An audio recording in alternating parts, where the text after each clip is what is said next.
Hi everyone, అందరికీ నమస్కారం అండి. So welcome to triple R wealth అండి. ఈ త్రిబులర్ వెల్త్ ఎందుకు పెట్టాము అంటే మనం హెల్త్ అండ్ లైఫ్ ఇన్సూరెన్స్ కూడా చేస్తున్నాం కాబట్టి ఇందులో ప్రతి వీడియో కూడా మీకు ఏ ఇన్ఫర్మేషన్ అయినా సరే మన ఛానల్లో అప్డేట్ చేస్తాను. సో ఇప్పుడు వచ్చేసి మనకు టర్మ్ పాలసీ అంటే లైఫ్ ఇన్సూరెన్స్లో మనకు టర్మ్ పాలసీ గురించి ఎక్స్ప్లెయిన్ చేయబడుతున్నాను. టర్మ్ పాలసీలో ఏంటి అంటే టాటా ఏఐలో మనకు టర్మ్ ప్లస్ ఇన్వెస్ట్మెంట్ అనేది కొత్తగా వచ్చింది. సో ఇది వచ్చేసి చాలా బాగుంటుందండి ప్రతి ఒక్కరికి. ఇది ఏంటి, ఎవరు తీసుకోవాలి, ఏంటి, ఎవరు అర్హులు అన్న దానికి కూడా మీకు ఎక్స్ప్లెయిన్ చేస్తాను. సో వీడియోలోకి వెళ్ళే ముందైతే మాత్రం నేను చెప్తున్న మీకు ఇన్ఫర్మేషన్ వాల్యుబుల్ అనిపిస్తే మాత్రం ఒక లైక్ చేయండి, షేర్ చేయండి, సబ్స్క్రైబ్ చేయడం మాత్రం మర్చిపోవద్దు. సో వీడియోలోకి అయితే వెళ్దామంటే, సో టాటా ఏఐలో టర్మ్ ప్లస్ ఇన్వెస్ట్మెంట్ ఏంటి అంటే ఇది మ్యాక్సిమం అంటే ఏదైనా బిజినెస్ ఉన్న వాళ్ళు కానీ ఎంప్లాయీస్ అంటే ఒక జాబ్ చేస్తున్న వాళ్ళైతే 6 months పే స్లిప్స్ ఉండాలి. అండ్ బిజినెస్ చేస్తున్న వాళ్ళైతే ఒక 3 years ఐటీఆర్ రిటర్న్స్ కూడా ఉండాలి. సో వీళ్ళు ఉన్న వాళ్ళైతే మనకు ఈ టర్మ్ ప్లస్ ఇన్వెస్ట్మెంట్కు అర్హులు అవుతారు. లేదు ఇంకా మన సేవింగ్ పర్పస్ అండ్ ఇందులో టాటా ఏఐలో మనకు చిల్డ్రన్స్ ప్లాన్స్ కూడా చాలా ఉన్నాయి. సో అంటే మనకు చిన్నపిల్లలు ఒక 1 year 2 years ఉన్న వాళ్ళకైతే బెటర్ ఆప్షన్ చిల్డ్రన్ సేవింగ్ అనేది. సో ఒక్కసారి ఆలోచించుకోండి. ఫస్ట్ అయితే కనుక ఇప్పుడు చెప్పాను కదా term plus investment. So term plus investment ఎలా ఉంటుందంటే మన ఏజ్ని బట్టి మనం అంటే మన శాలరీని బట్టి లేదు మన ఐటీఆర్ రిటర్న్స్ని బట్టి 1 crore 2 crores అనేది మనకు ఎలిజిబిలిటీ అనేది చూపిస్తుంది. సో సపోజ్ ఒక ఎగ్జాంపుల్ చెప్తున్నా 1 crore వచ్చింది, మన ప్రీమియం వచ్చేసి 1 lakh per year వచ్చింది అనుకోండి. ఇందులో 12 years అనేది మనము పే చేసేటట్టుగా మనం పెట్టుకున్నాం అనుకోండి. లాకిన్ పీరియడ్ 5 years వస్తుంది. అంటే టర్మ్ అనేది ఒక 1 crore. అండ్ ఇన్వెస్ట్మెంట్ చెప్పాం కదా, ఏదైతే మన అమౌంట్ మనం పే చేస్తున్నామో అందులో 70% అనేది వాళ్ళు మ్యూచువల్ ఫండ్లో పెడుతున్నారు. సో ఈ మ్యూచువల్ ఫండ్లో చాలామందికి ఐడియా ఉంటుంది సేవింగ్ పర్పస్.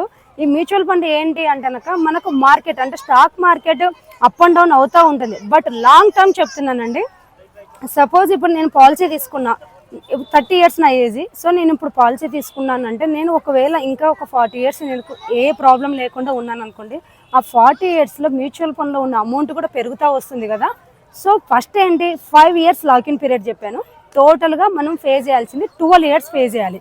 ఇన్ కేసు మనం పాలసీ తీసుకున్న నుంచి నెక్స్ట్ డే ఏదైనా మనకు రిస్క్ జరిగింది అంటే 1 crore కంపల్సరీ వస్తుంది. అదే మనకు ఆ రిస్క్ ఏ విధంగా జరిగింది, ఒకవేళ మనకు గవర్నమెంట్ వెహికల్ జరిగింది అంటే మనకు 2.9 crore వస్తుంది. లేదు నార్మల్గా యాక్సిడెంట్ జరిగింది అంటే నార్మల్ వెహికల్ వల్ల 1.9 crore వస్తుంది. సో ఇది మనకు నార్మల్గా అయితే కనుక పాలసీ తీసుకున్న ఇష్యూని బట్టి అది వస్తుంది. బట్ ఇన్వెస్ట్మెంట్ చెప్తున్నాను కదా, ఇందులో మెయిన్ అడ్వాంటేజ్ ఏంటంటే కనుక మనం ఎందుకు ఫస్ట్ ప్రిపేర్ చేస్తున్నామంటే ఇప్పుడు మనం ఉన్నా లేకున్నా మన ఫ్యామిలీ సేఫ్టీ కోసం చెప్తున్నాను కదా. ఈ ఇన్వెస్ట్మెంట్ ప్లాన్ ఏంటి అంటే కనుక సపోజ్ మనకి ఏది రిస్క్ జరగలేదు, హైయెస్ట్ మ్యూచువల్ ఫండ్లో మనము అంటే 12 years సపోజ్ 12 lakhs మనం పే చేసాము. మ్యూచువల్ ఫండ్లో ఒక 40 years అలానే ఉంచినప్పుడు 7 crores అందులో మనకు ప్రాఫిట్ వచ్చింది అనుకోండి. అప్పుడు మనకి ఏదైనా రిస్క్ జరిగింది అంటే అప్పుడు 1 crore రాదు, మనం 7 crore హైయెస్ట్ అమౌంట్ ఏదైతే ఉందో అది మనకు వస్తుంది. చూసారా, మనం పే చేసింది 12 lakhs కానీ మనకు వస్తున్న అమౌంట్ అంటే 7 crore వస్తుందని చెప్పట్లేదు. అది లేదు అంటే మనకి 1 crore అయితే కంపల్సరీ వస్తుంది. అండ్ ఇంకొకటి ఇందులో ఏంటి అంటే 5 years మనం పే చేశాక 6th years మన దగ్గర 1 lakh అమౌంట్ లేదనుకోండి, మరి అప్పుడు ఏం చేస్తాము? ఆల్రెడీ మనకి ప్రాఫిట్ ఉంటుంది కదా మ్యూచువల్ ఫండ్లో, అందులో మొబైల్ యాప్ మనకే చూపిస్తుందండి. మొబైల్ యాప్లో మనం ఏంటంటే మన నామినీకి ఎంత % ఇవ్వచ్చు, మన పిల్లలకి ఎంత % ఇవ్వచ్చు, మన వైఫ్కి ఎంత, ప్రతిదీ మనమే ఎప్పుడప్పుడు చేంజ్ చేసుకుంటూ రావచ్చు. సో అందులో ఉన్న ప్రాఫిట్ని మనం విత్డ్రా పెట్టుకొని కూడా మళ్ళీ నెక్స్ట్ 6th year మన దగ్గర అమౌంట్ లేదంటే చేసుకోవచ్చు. అండ్ ఇంతే కాకుండా ఇంకొకటి ఏంటి అడ్వాంటేజ్ ఏంటనక సపోజ్ నాకు ఒక 6 years తర్వాత ఒక 10 lakhs ప్రాఫిట్ వచ్చింది మ్యూచువల్ ఫండ్లో, అంటే వాళ్ళు చేసిన ఇన్వెస్ట్మెంట్లో ప్రాఫిట్ వచ్చింది. సపోజ్ నేను ఆ 10 lakhsలో 5 lakhs నాకు ఎమర్జెన్సీ అవసరం వచ్చింది, యూజ్ చేసుకోవచ్చు, ప్రాబ్లం లేదు. బట్ యూజ్ చేసుకున్నాక మినిమం 24 months అనేది వెయిటింగ్ పీరియడ్ ఉంటుంది. ఎందుకు అంటారా, మనకు 1 crore అయితే మనం ఏదైతే కంపల్సరీ ఫస్ట్ 1 crore పాలసీ కదా, ఆ 1 crore రావడానికి 24 months టైం పడుతుంది. లేదు మనకి ఈరోజు నేను విత్డ్రా పెట్టిన అమౌంట్ నెక్స్ట్ డేనే నాకు రిస్క్ జరిగింది, మనం 5 lakhs ఏదైతే విత్డ్రా పెట్టామో ఆ 5 lakhs వాళ్ళు పట్టుకొని రిమైనింగ్ 95 lakhs మనకి ఇస్తారు. అంటే ఎలా అయినా సరే మనకు 1 crore వచ్చేసింది. అలా కాకుండా నేను విత్డ్రా పెట్టిన అమౌంట్ నుంచి 24 months వరకు నాకు ఏది జరగలేదు, నెక్స్ట్ 25th month నాకు ఏదైనా జరిగింది అనుకోండి, అప్పుడు 1 crore 100% వస్తుంది. లేదు ఇంకా మ్యూచువల్ ఫండ్లో 1 crore కన్నా ఎక్కువ ప్రాఫిట్ ఉందనుకున్న అమౌంట్ అదే మనకు చేతికి వస్తుంది. సో ఎంత అడ్వాంటేజ్ ఉందో ఒక్కసారి ఆలోచించుకోండి. అంటే మనం తక్కువ అమౌంట్ చేస్తున్నప్పుడు ఏదైనా కానీ ఫ్యూచర్ ప్లానింగ్ అనేది ఆలోచించుకోండి. అంటే మనకి ఏదైనా జరుగుతేనని కాదు, మనం లేకపోయినా తక్కువ అంటే ఇప్పుడు శాలరీలు బిజినెస్ చేస్తుంటారు చాలా మంది. ఏదైనా కానీ మనకు ఒక 1 lakh వస్తుంది, బిజినెస్లో కూడా మనకు ఒక 2 lakhs మంత్లీ వస్తున్నాయంటే ఉన్నది ప్రతిదీ సేవ్ చేసుకోవడం కాదు, కొంచెం ఆలోచించుకోండి. Health insurance, term policy and మన ఖర్చులు అన్ని సేవ్ చేసుకోవడం బెటర్. అండ్ చిల్డ్రన్స్ ప్లానింగ్ కూడా చాలా బాగుందండి. ఇందులో ఏంటంటే బెనిఫిట్ అంటే ఒక 10 years వాళ్ళకి కాదు, మ్యాక్సిమం 1 year 2 years పిల్లలు ఉన్నారు అంటే మాత్రం వాళ్ళకి చాలా బెనిఫిట్. ఎలా అంటారా, ఆల్రెడీ నేను తీసుకున్నాను నా పిల్లలకి, చిన్న పిల్లలు 1 year బేబీకి. ఎందుకు అంటే ఇది ఓన్లీ 5 years నేను పే చేస్తానండి. అంటే ఫర్ మంత్ 12,000 పే చేస్తున్నాను. అంటే మీరు 2 మంత్లీనా అనుకోవచ్చు, మంత్లీ అయినా పే చేసుకోవచ్చు, లేదు ఒకేసారి 1 yearకి 1 lakh 1.5 lakh అది మీ చాయిస్. 2,000 అయినా ఫర్ మంత్ చేసుకోవచ్చు. ఇది ఎలా అంటే 5 years నేను పే చేస్తాను, 15 years నేను విత్డ్రా పెట్టుకోకుండా ఉంటాను. అంటే 20 years వెయిటింగ్ పీరియడ్ ఉంటుంది. అంటే వాళ్ళ ఏజ్ సర్టెన్ ఏజ్ అంటే వాళ్ళ ఎడ్యుకేషన్ కోసం, హయ్యర్ ఎడ్యుకేషన్ కోసం యూజ్ అవుతుంది. అంటే మనము ఇయర్లీ సేవ్ చేస్తున్న అమౌంటే సడన్ టైంలో మనకు ఏదైనా ప్రాబ్లం వచ్చినప్పుడు అమౌంట్ అనేది యూజ్ అవుతుందండి. ఎందుకు అంటారా, సడన్గా నాకు పిల్లలకు అప్పుడు ఎడ్యుకేషన్ అవసరం వచ్చింది, దగ్గర దగ్గర 60 lakhs. సడన్గా నేను పెట్టాలంటే పెట్టలేను కదా.